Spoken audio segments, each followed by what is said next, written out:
सादिया, मैं अगर आपसे ये कहूँ कि ज़रूरी ये नहीं है कि मैं पेपर में फ़ेल हो गया, ज़रूरी ये है कि मैं पेपर में फ़ेल क्यों हुआ, अब उस क्यों पे आप, या फिर मैं आपसे ये कहूँ कि ज़रूरी नहीं कि मैं सड़क पे गिरा, ज़रूरी ये है कि मैं सड़क पे क्यों गिरा, ज़रूरी ये नहीं है कि मुझे चोट लगी, ज़रूरी ये है कि मुझे चोट क्यों लगी। हम बात कर रहे हैं जो CDS हैं भारतीय फ़ौज के, उन्होंने एक बहुत ही ऐसा बयान दिया है जो कि अब रहती दुनिया तक एक बार फिर हंसी और मजाक का सामान करेगा। भाई साहब फरमाते हैं ज़रूरी ये नहीं कि हमारे तैयारे गिरे हैं, ज़रूरी ये है कि क्यों गिरे हैं। या आइए पता करते हैं क्यों गिरे हैं। हम तो आपको बता रहे हैं क्यों गिरे हैं। अरे अच्छा मैं बताती हूँ। वो हुआ ये, एक्चुअली वो ये बिल्ड करना चाह रहे थे, लेकिन जब पीछे सच्चाई ना हो तो फिर आपको हार होती है। आपको याद होगा पिछले एक हफ्ते से, बल्कि जब से ये मिस एडवेंचर उन्होंने किया, वो बिल्ड करने की कोशिश करें कि भाई राफेल तैयारे ही, मतलब आंगन ही टेढ़ा था, राफेल तैयारे ही खराब थे, हमें सही भेजे ही नहीं गए। मुझे राफेल तैयारा भी सही नहीं मिला। हाँ, तो वो भी हमें सही नहीं, हमारे साथ धोखा हो गया। तो वो जो बिल्ड करना चाह रहे थे ना, वो उन्होंने जो 2 दिन पहले उनका एक इंटरव्यू किया उन्होंने, फिर उसके बाद फ्लोट करना, उसके अंदर भी उन्होंने वो करने की कोशिश की। बट देन जब पीछे सच्चाई नहीं होती तो आप उसको कैसे मंजर आम पर लेकर आएंगे, आप कैसे उस बिल्डिंग को परवान चढ़ाएंगे जिसके अंदर आपका सीमेंट सरिया ठीक नहीं है। So this is what happened with him, it was a lie, he couldn't build it. और फिर जो लगी है ना क्लास उनकी सोशल मीडिया के ऊपर और जो मीम्स बने हैं, I think he has to answer. अहम बात ये नहीं कि तैयारे गिराए, बल्कि अहम बात ये कि तैयारे क्यों गिराए। क्या बात है भाई, वाह वाह वाह, जबरदस्त। अच्छा, जरा इनकी बोंगी जो है सुन लेते हैं पहले। एंकर ने 2 से 3 बार उनको कन्फ्रंट करने की कोशिश की, लेकिन तैयारे तो गिरे हैं ना, हाँ, लेकिन सीख रहे हैं हम मुझसे। अरे ये पता है क्या, ये भी लर्निंग पे लगे हुए हैं। अच्छा, अब इसमें हो ये रहा है कि हम तो दुनिया को इनका चेहरा दिखाए रहे, लेकिन अब कांग्रेस जो है उसके चेयरमैन बराए मीडिया पवन खेरा ने ऑपरेशन सिंदूर और मोदी की नाकामी पर सवालात भी उठा दिए हैं।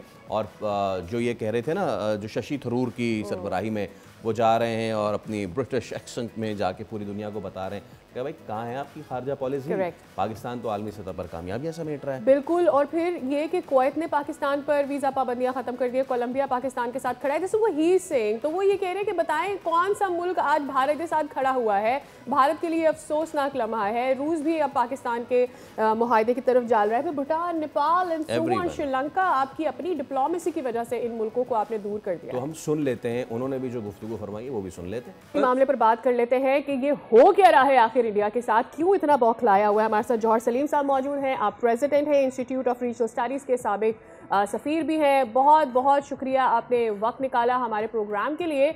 हालिया जो सूरत हाल बनती हुई नज़र आ रही है, वो कुछ इंडिया के लिए अच्छी नहीं नज़र आ रही। And the worst part for them is कि वो घबरा भी रहे हैं। वो इस सिचुएशन को ऐसा लग रहा है कि छुपाते छुपाते अब अनस्टेबल हो रहे हैं, आपस में दरारें भी नज़र आ रही हैं, इस्तीफ़ों के मुतालबे भी आ रहे हैं, करीबी मुल्कों के साथ रवाबित भी ख़राब हो रहे हैं। जी बिल्कुल, ये हिंदुस्तान ने काफी अरसे से एक पॉलिसी अपनाई थी कि जिसमें वो जो है ना, जो मुनाफिक की पॉलिसी थी उसमें वो अपनी जो है ऐप छुपाते थे और सारी कुछ पाकिस्तान पे डाल देते थे। एक वो जो है ना इल्जाम पाकिस्तान पे लगाते थे, हालांकि खुद वो मुलव्वस थे उन्हीं सारी चीजों में। लेकिन अब ये कि दुनिया की जो है ना आंखें इस वक्त खुल गई हैं, उसकी वजह यह है कि 22 अप्रैल के बाद जो सारे वाकयात हुए हैं उसमें उनका जो गैर जिम्मेदाराना रवैया था, तो बगैर किसी सबूत के एक इल्जाम लगाया और उसके बाद कहा जी हमने तो सिंध ताश माहदे को इन अबेंस में कर दिया है। अब वो पूरी दुनिया ने देखा कि सिंध ताश माहदा जो है, ये अब इस तरह की जो इंडस वाटर ट्रीटी है, ये पूरी दुनिया में इंटरनेशनल लॉ में एक बहुत इसको एक मुकदम किस्म की अहमियत हासिल है कि आप जो पानी है एक मुल्क का दूसरा मुल्क नहीं रोक सकता, दरियाओं का बहाव है। फिर उसके बाद बाकी जो उन्होंने देखा कि जब पाकिस्तान कह रहा है कि हम एक अनबायस्ड इन्वेस्टिगेशन ज्वाइन करने को तैयार हैं, उसमें आपकी मदद भी करने को तैयार हैं, अगर कोई आप ऐसा लिंक इस्टेब्लिश करें, उसको भी वो नहीं सुन रहे। कोई सबूत जब दिखाने को कहा गया तो कोई सबूत भी फराहम नहीं कर सके। अच्छा, और उसके बाद फिर बगैर जो है ना कोई मजीद जो है कोई भी ऐसी चीज की है जो एक जिम्मेदार रियासत का काम है दुनिया में, UN चार्टर के हिसाब से एक जारियत का इर्तिकाब कर दिया, पाकिस्तान पर हमला कर दिया। तो अब जाहिर है इस तरह की चीजें जो थी ये तो फिर जंगल का कानून हो गया। तो दुनिया ने इसको बिल्कुल जो है ना, और पूरी दुनिया कहती रही कि आप रिस्ट्रेंट एक्सरसाइज करें, अब इस मौके पर जिम्मेदारी का मुजाहरा करें। और पाकिस्तान को उन्होंने देखा कि पाकिस्तान ने दुनिया की बात सुनी, बहुत ही जिम्मेदारी का मुजाहरा पाकिस्तान कर रहा था, तो उसको पसंद किया गया और उसके बाद से फिर जब वो एक्शन हुआ फिर उसका पाकिस्तान ने जिस तरह जबरदस्त तरीके से जवाब दिया वो भी दुनिया ने देखा। तो उसके बाद से फिर अब इन्होंने इनको ये जरूरत महसूस हुई कि एक डिप्लोमेटिक ऑफेंसिव लॉन्च करें जिसमें 60 के करीब 59 जो है इनके इस वक्त मेंबर्स का डेलीगेशन है जो पूरी दुनिया में 32-33 मुल्कों में घूम रहा है इस वक्त, लेकिन वहां भी कहीं पजीराई नहीं मिली है।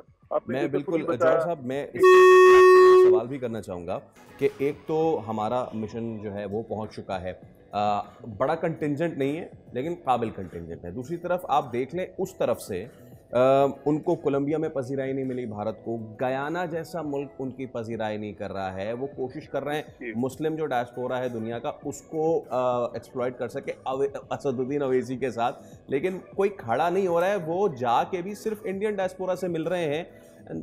सच शेम शशि थरूर जो कि बरतानिया के साम्राज्य को तनकीद का निशाना बनाते रहे हैं, वो बरतानवी एक्सेंट में बरतानिया सब कह रहे हैं कि प्लीज़ हमारी मदद कर दें। तो इंडिया उस तरफ फेल हो रहा है। पाकिस्तान की इस सिफारती टीम से अब क्या उम्मीदें हैं, किस तरीके से इनको आगे बढ़ना चाहिए और कैसे दुनिया को बताना चाहिए ये सारी चीज़ें? जी बिल्कुल, एक तो ये है कि जो शशि थरूर को इल्जाम था कि वो बहुत ज्यादा जो है ना एक जो ऑडिटर है उसको बहुत ज्यादा स्ट्रेटेजिकली डिप्लोमेटिक है लफ्जों पे, लेकिन वो सारी लफाजी तो नाकाम हो गई थी कि हकाइक जब आपके पास ना हो, अगर आप जूट पे खड़े हैं तो फिर जाहिर है कि लफाजी कहाँ तक काम आएगी। उस मुकाबले में पाकिस्तान का उनके 60 लोगों के मुकाबले में तकरीबन पाकिस्तान के डेलीगेशन सिर्फ 7-8 लोगों पे मुश्तमिल है, लेकिन काबिल लोग हैं जो है फॉर्मर फॉरेन मिनिस्टर्स हैं, फॉर्मर फॉरेन सेक्रेटरीज हैं, पार्लियामेंटेरियंस हैं, सारे एक्सपीरियंस लोग हैं।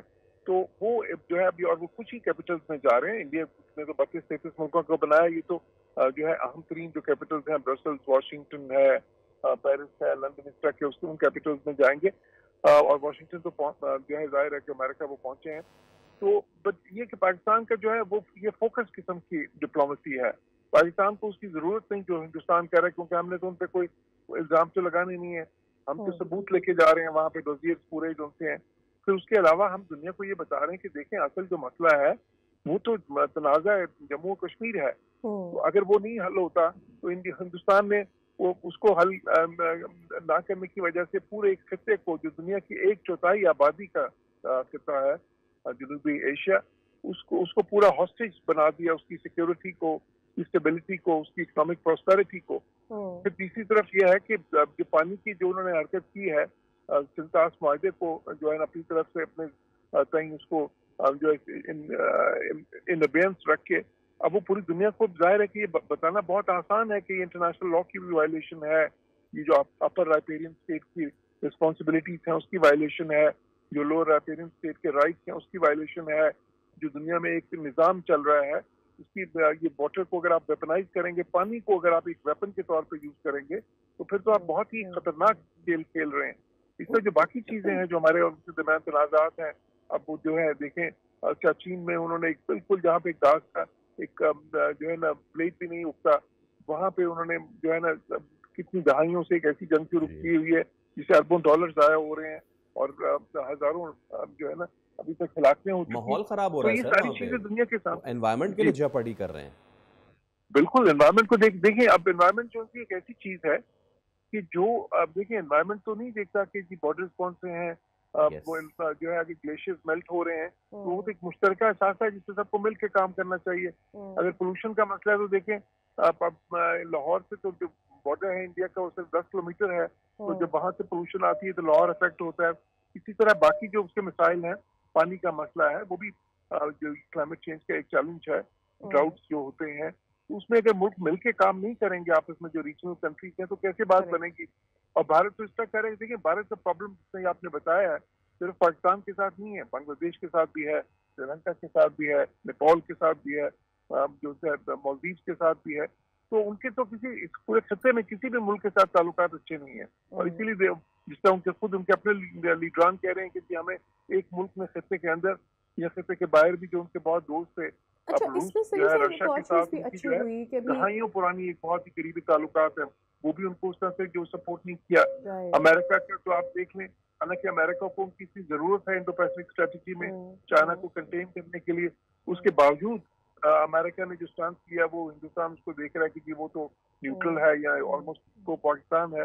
और फिर उनको झूठ का सहारा लेना पड़ा कि जी अमेरिका ने तो बीच में कोई रोल ही अदा नहीं किया। ये तो जो है, हालांकि वो साफ जाहिर है कि उसमें अमेरिका जो है प्रेसिडेंट ट्रंप अच्छा, इसके बीच में जो एक और जो अच्छी चीज़ हुई कि जो इंटरनेशनल ग्लेसियर्स कॉन्फ्रेंस हुई उसमें वज़ीर आज़म ने भी इस ट्रीटी के बारे में, यानी इंडस ट्रीटी के बारे में एक दफ़ा फिर से उसका जिक्र किया और उसको लिंक किया कि हाउ ऑलरेडी ग्लोबल वार्मिंग हमारे ग्लेसियर्स को नुकसान पहुंचा रही है और इस तरह से इंडिया का ये फैसला या इंडिया का ये इनिशिएटिव पाकिस्तान के लिए तो नुकसानदेह है, लेकिन ख़त्े के लिए कितना नुकसानदेह, बिकॉज वहाँ पर इंटरनेशनल रिप्रेजेंटेशन थी।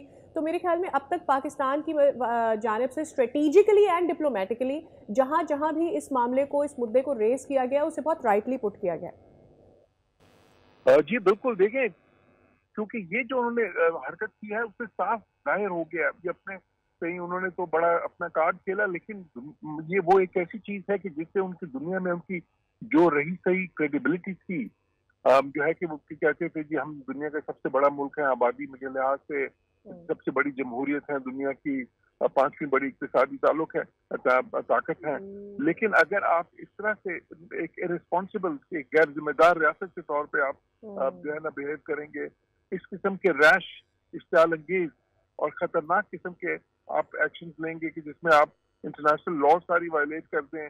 आप जो देखें दुनिया का निज़ाम जो है वो कुछ कसूरों पे चल रहा है और उसमें एक अहम असूल ये है कि जो दरियाओं का बहाव जहाँ भी है, और दरिया किसी एक मुल्क की मिरास तो नहीं होते, वो तो मुख्तलिफ मुल्कों में जो है ना, देखें ये दरिया कहाँ से, और फिर आप देखेंगे ये दरिया कहाँ से आ रहे हैं सारे, कोई हिंदुस्तान से तो ओरिजिनेट नहीं कर रहे, ये दरिया तो ये इंडस वाटर से ओरिजिनेट कर रहे हैं। उनके अपने कई दरिया हैं, जिसमें ब्रह्मपुत्रा जो है वो चाइना से आता है, कोई और दरिया उनके बांग्लादेश से आते हैं। तो जब वो इस तरह करेंगे तो वो दूसरे मुल्कों को क्या क्या वहाँ पे इंस्पिरेशन दे रहे हैं। तो इसलिए बेसिकली इस चीज ने फिर ये जो उन्होंने जारियत का इर्तिकाब किया कि बस इल्जाम लगाया और उसके बाद हमला कर दिया, तो दुनिया में जो है, बिकॉज देखें अगेन दुनिया की जो है ना मुल्कों की सोवरेनिटी और टेरिटोरियल इंटीग्रिटी वो ऐसी है, समझ लें आप बेसिक ईंटें हैं जिसपे पूरी दुनिया का आलमी निज़ाम जो है वो कायम है, उस पे जो है इंटरस्टेट रिलेशंस का। अगर आप उसी को वायलेट कर दें, आप एक इल्जाम लगा के मुल्क पे हमला कर दें, तो फिर इससे दुनिया का निज़ाम तो नहीं चलेगा, फिर तो ये जंगल का कानून हो जाएगा। तो इसीलिए जो है इस वक्त उनका जो डिप्लोमेटिक स्टॉक है दुनिया में, जिसको आप कह सकते हैं ना, वो बहुत ही नीचे आ गया और उनको एहसास हो रहा है हिंदुस्तान के अंदर ये सारी आवाजें उठ रही हैं। लेकिन मसला ये है कि मोदी जो है, ये बीजेपी जो है, ये एक बहुत ही जाहिर है कि अल्ट्रानेशनल पार्टी है। Completely agree with your point. बहुत शुक्रिया जौहर सलीम साहब, आपने वक्त निकाला हमारे प्रोग्राम के लिए और इस हिस्से में बहुत सारी चीज़ें सीखी भी है, बहुत सारी इन्फॉर्मेशन आई एम श्योर हमारे व्यूअर्स तक भी पहुँचे। सब्सक्राइब करें और बेल दबाएं ताकि कोई खबर रह न जाए।